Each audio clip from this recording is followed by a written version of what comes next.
Hi mga kapatid, so after pagising namin mga kapatid, so time check is 6:20 a.m. So after ng gising namin, diretso kami dito sa aming napakagandang lugar na binabalik-balikan namin. Ayan, so meron po kaming dagat dito. Ayan, so napakaganda po dito sa may Maladigpikong.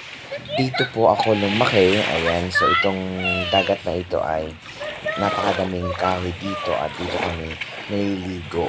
Ayan, so napaka-active ko po maligo sa dagat.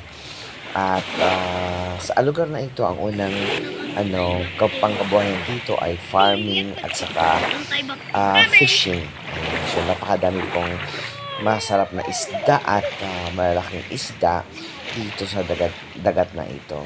Ayan, so nakita niyo naman po ang ang napakalaking bangka na yan. So, yan po ay nangunguha sila na sinasakyan nila para manguha ng isda.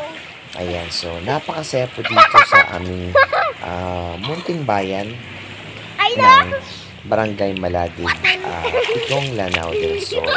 Ayan, so makikita mo yung napakagandang mountain dito sa aming lugar. So, ang tawag namin sa mountain na yan ay Mount Apo. O, diba? So, napakaganda, napakasarap at ganda ang tanawin ng aming lugar. Ayan, so full of trees.